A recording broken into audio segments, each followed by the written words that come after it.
That's not entirely accurate.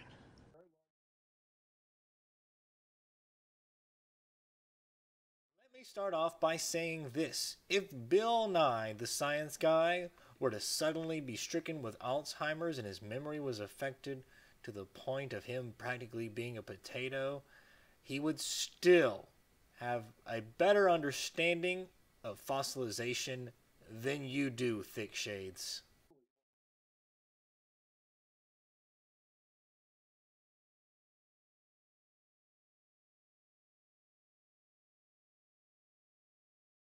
Here, Thick Shades has a point. Bill Nye used an inaccurate map that is different than what creationists are saying that the Earth would have been like post-flood. Now, this picture here is a picture of what Pangea most likely would have looked like according to scientific theories. You can see Australia there on the bottom right, just past the A in Pangea. Now, where the Mesopotamian area is, where the flood would have been in Turkey, would have been way northwest of the T in Tethys Sea. So it's still, even if all the animals could have walked all the way, if there would have been the solid land bridges, they still would be walking for thousands of miles. And it would have taken them a very long time to get there. Secondly, what we have here is an image for the Answers in Genesis version, of the flood, 25 days after the flood, which is the latest they had in the image gallery. And you see that there was bodies of water between the lands. So that definitely makes it harder for those animals to cross.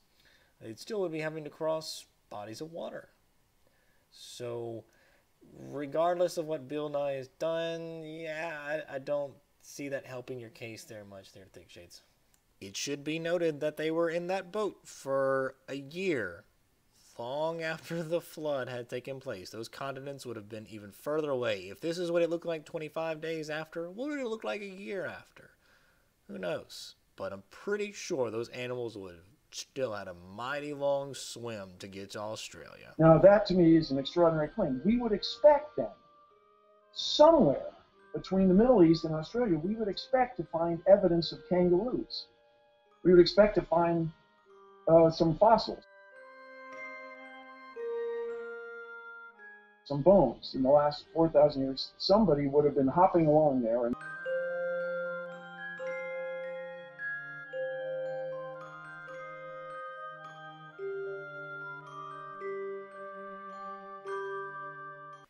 Thick Shades, if there's anything that I've learned, it's that you don't understand how fossilization works. This is not the first time I've tried to cover fossilization with you. We first have done it with sea animals about 9 times. And now I'm going to have to do it again with land creatures. Now, thankfully I have found a good site that goes into really good detail about how this could have been done, and gives you nice, easy flashware pictures, and you just click and it just does it for you. It does all the hard work for me.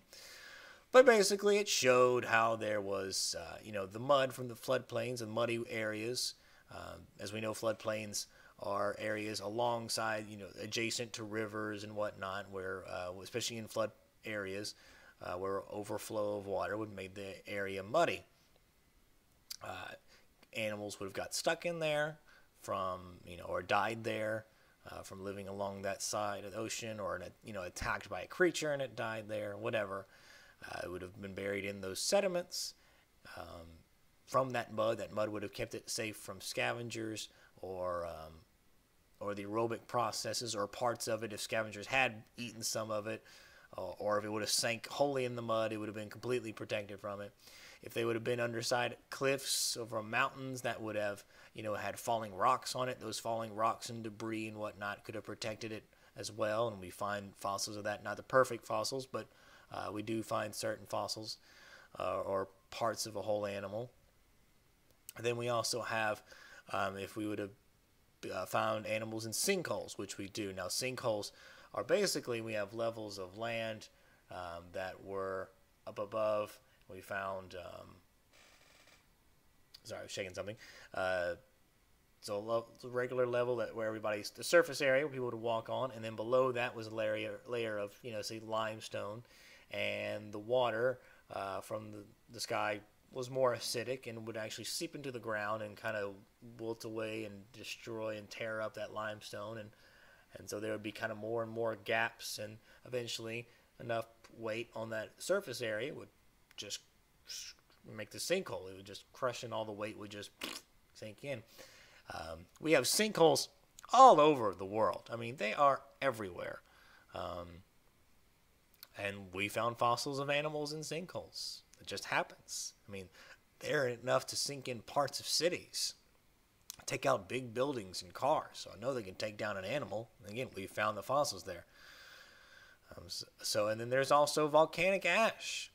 Volcanic ash can bury animals, and we have a lot of fossils in that. In China, they found a whole bunch of very well preserved dinosaur fossils that were preserved by volcanic ash. Now, I know you guys have seen that volcano movie, that Tommy Lee Jones movie, and you see the ash and it's sprinkling down, you know, la la la la la la la la la la la. But it's not really like that for this case. This is more of a pyroclastic wave of hot air and ash in gale force winds. I mean, these were knocking back the smaller dinosaurs and bigger dinosaurs. These were huge explosions. And they were knocking, and they found these, dinosaurs inside the riverbeds and inside lakes and whatnot. And they were either drowned, or the hot air and that volcanic gas they breathed in killed them, one of the two, or both. And they were preserved by that volcanic ash. Stopped the aerobic processes and stopped the scavengers, or killed all the scavengers too. Not to mention all the gas from the volcano. But anyway. Okay, fine. So a volcano can throw out some ash, but to take out a dinosaur or a bunch of dinosaurs, that had to be a lot of ash, right? Well, Mount Vesuvius was actually able to cover an entire city, or the Herculaneum, a city in Italy. It covered it up with 23 meters worth of ash. That's pretty deep. And it was basically able to fully preserve that city in that ash. So if it can cover a city, I believe it can take out some dinosaurs and some animals with that and preserve it as well. Even a smaller volcano or anything like that. Let's not forget how many volcanoes are near that area where the flood was supposed to be taking place. Such as Mount Ararat. That's a fucking volcano, by the way. That's a nice place to bring the ark, to a volcano. Way to go, God. That doesn't even include the 5 or 6 other volcanoes that are near that area. And if all of these animals were walking along that shoreline, to get all the way from that Mesopotamian area all the way down to Australia, the ones they would have encountered there, they would have seen volcanoes there as well. Since we're getting into all the Australian animals, the kangaroos, the wallabies, the dingoes. Is a wallaby the same thing as a kangaroo? Rocco's Modern Life, he was a wallaby, but I don't think that's... anyways. All those different animals, assuming that they're making, the long trek, the thousands of miles journey to get to Australia, or over that land bridge that nobody seems to know where that's at. They would have, been walking along the water most likely, and as we remember from the creationist understanding of how the sea animals survived, is they were all just fine. So there was all types of, crocodiles and alligators and all other kinds of hungry animals that see all these koalas and kangaroos going, hey, this is, hey, I can make it out on land. I can probably snap me up a kangaroo or two. And so they could have. They could have grabbed them, pulled them into water. Even though they ate most of their bones, some of the bones could have made it into the sediments, and that's very likely. They find stuff like that too. Not to mention regular earthquakes and regular events that cause a rapid burial and sudden shifting in sediments, monsoons, and all those kind of good things. All of these reasons that they could have found regular animal bones in all sorts of various situations. Not to mention if they're out in the desert, which is, that area, sandstorm, and could have killed the animal, and the animal got shifted under, a sand dune or something, sediments, that sand would have protected that too. All just so many kinds of reasons we would have found some damn bones. If there was possible at all, they would have found some. And it's not a stretch to think they could have. Now, we don't have just animal bones, but we also have trace fossils.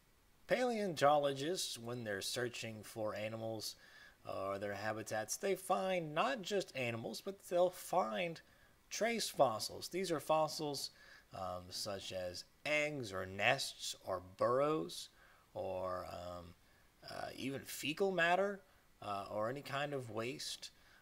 Something that, and then they can actually trace these. They can actually find fossils of this in the shifting sediment because just like anything else, a rapid burial, either just from, again, a monsoon or anything like that, or just anything, any small shift of wind or whatever, they could bury that sediment. I mean, it's mostly fecal matter, so not many scavengers going for that, but it can be reserved. Empty shells of eggs and nests or whatnot. Again, those scavengers there, they can find those kind of things. They can find times where those are rapidly buried, and even footprints. Imagine if you have kind of that muddy river like we talked about in those flood banks, and those animals are walking along. They leave muddy footprints, and then it dries, and then sediments slowly come over it after it's dried, and it pushes it down, down, and down. And it gets, the heavier sediments start to kind of, make a fossil of that footsteps.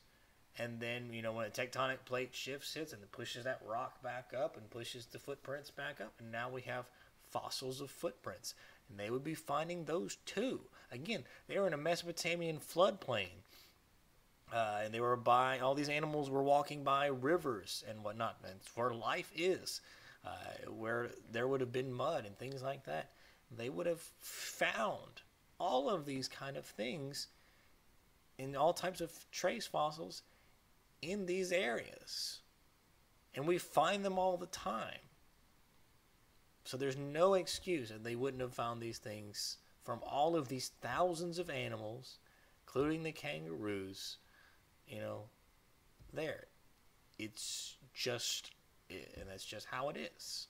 So as usual, Thick Shades, you reveal yet again that you don't know what you're talking about, and you are speaking far too soon, and speaking about something you have little to no comprehension over. You have no basic concept or understanding of taphonomy, the understanding of how animals, get buried or how they're preserved or whatnot. You really just love this creationist point of view so much that it's kind of blinding you to actual facts and understanding of these things. But, what can I do? I have provided the relevant links below about sinkholes, floodplains, that ABC website where it gives you a really good understanding of how fossils actually can form. I highly suggest it. Takes about 15 minutes, and it's not really a lot of reading. It's mostly an interactive guide, and it's actually really cool. I highly suggest just go do it. It'll be worth it to help you better understand fossils. So that's it. This is the Atheist Chef signing off. Peace.